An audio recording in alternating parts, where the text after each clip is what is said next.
Thank God it's Friday.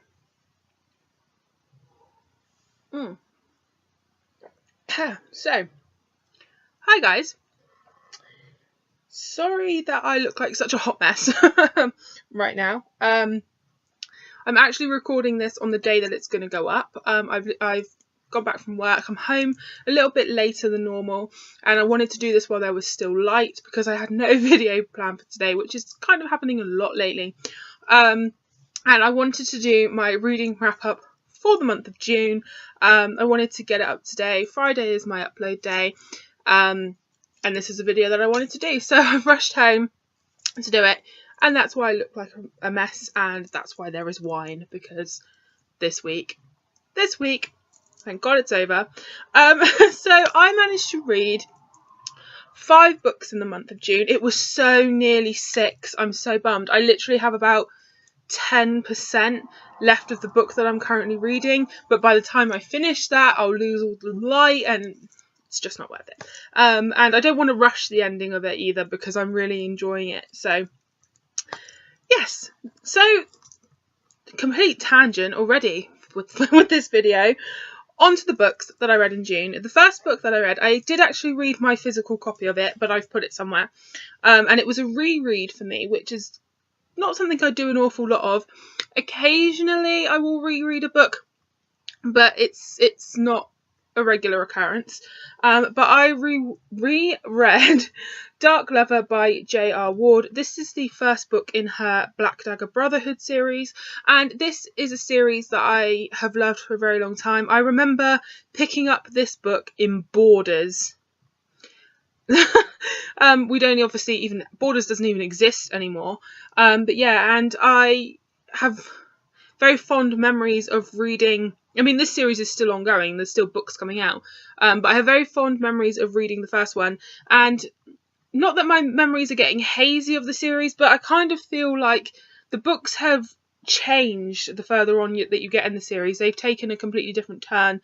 And I feel like I need to go back to the beginning. I have picked up the latest instalment, but I don't know if I'm going to read it until I reread the whole series, because I just feel like I need to reread it. And I mean, there's some of the more recent books that I actually can't remember as much of as I can of the older books. So I kind of feel like I need to just go back and start the whole thing again, and read them sort of much closer together. So I'm hoping to reread the series as a whole.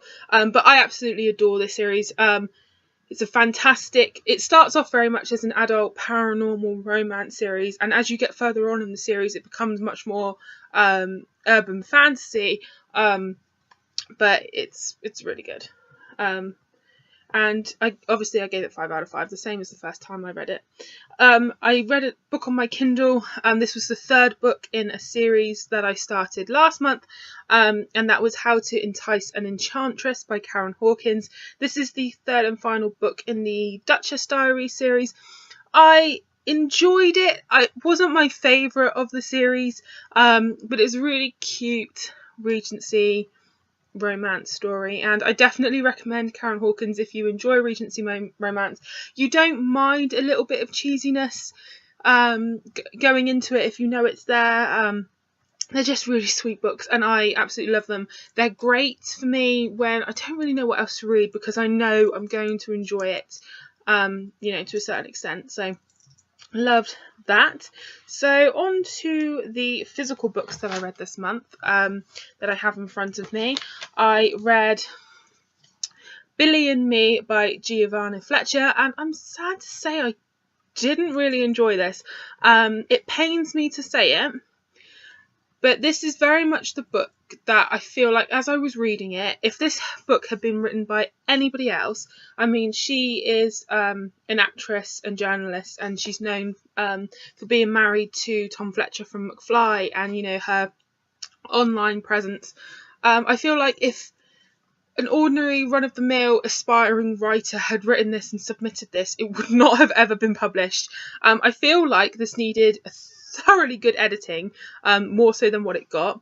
It felt very it's going to really hurt. I don't want to sound like I'm bashing this book, but this is just my view. It felt very amateurish. It felt very immature, very childish. There was exclamation marks and rhetorical questions littered all over the place. And her characters felt very much, they're supposed to be adults. It's an adult contemporary romance series. Her characters felt younger. She did her characters a disservice because they're supposed to be adults. I mean, one of them is a world famous movie star, but they just come across so childish. If this was marketed as a young adult novel and her characters' ages were lowered, the way that she was writing and her characters' dialogue would have been more in place. But the fact that she's aged her characters as, you know, adults, kind of the dialogue and everything, it doesn't work. It doesn't fall in at that level. It's all just very saccharine. That's the word that I think of. It's all just too sweet.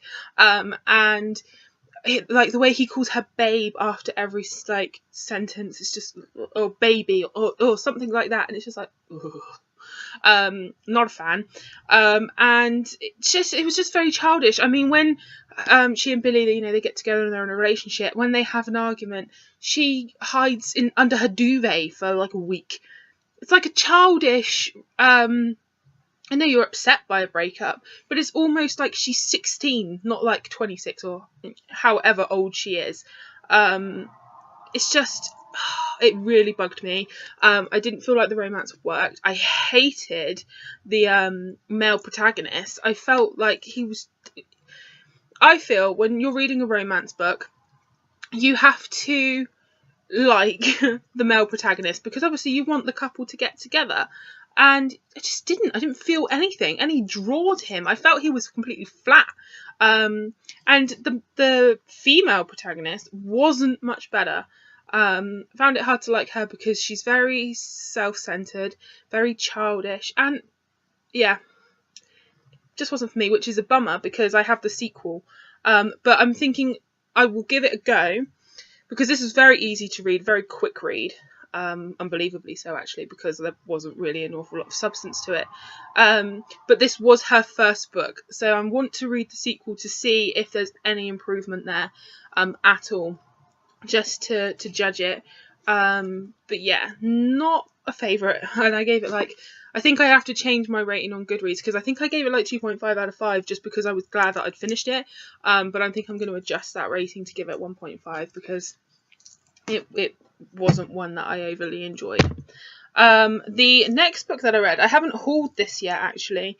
I picked it up and I was very intrigued by this.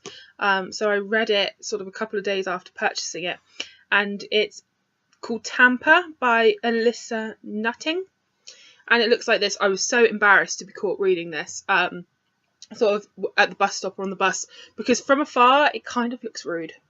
I'm sorry to lower the tone, but it does. But it is actually a blouse buttonhole.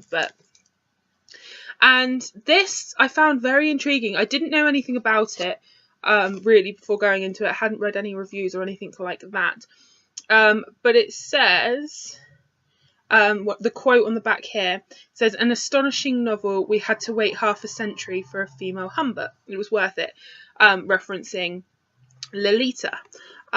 So this was interesting. Like, I can't really say that I enjoyed it because enjoyed is the wrong word, but I found it fascinating, and I just kept turning pages because it kind of disturbed me, and I kind of liked that feeling of not being entirely comfortable while reading.